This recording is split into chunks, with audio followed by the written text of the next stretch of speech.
Emily Messicote has spent the morning packing up with her partner. Every day we do this. Sorry, rain, no rain, snow, think about this. While she has access to supportive housing, Emily says it's been difficult to find housing that accepts both her and her partner.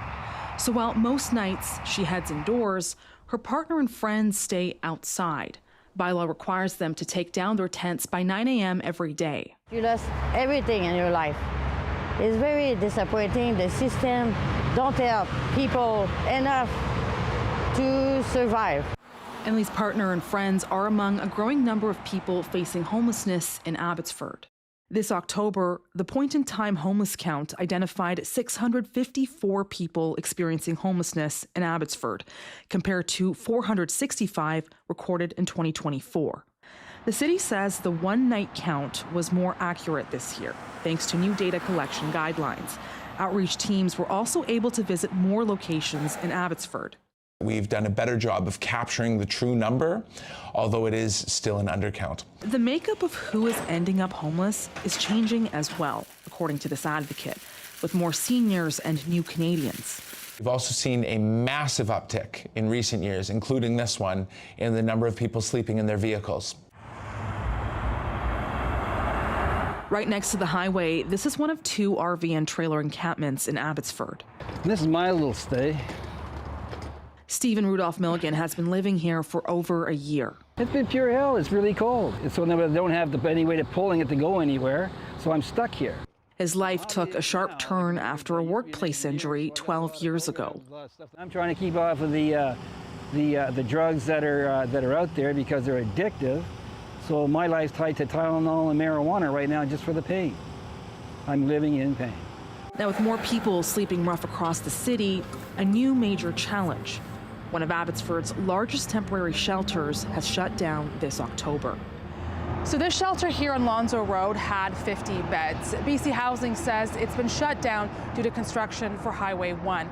It says all the guests here were offered relocation to other shelters, but advocates say the closure still compounds strains on existing shelters here. We always knew that these shelter spaces were temporary. However, it is a major blow. It is still a zero-sum game because for every person from that closing shelter that's gone in to an existing bed, that's prevented that shelter from taking in someone new. BC Housing says as of October 20th, there are 210 active shelter beds in Abbotsford.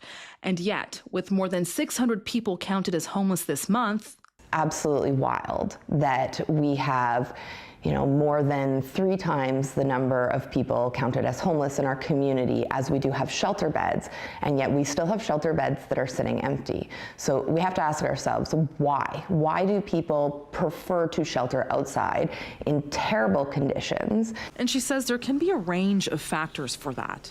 Our shelter beds don't often do a great job of serving people who use substances. Some shelter spaces don't offer harm reduction supplies and safe spaces for people to use substances, adhere to strict curfews.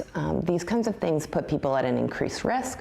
The mayor of Abbotsford says homelessness here is a complex issue that the city has been committed to researching and acting on.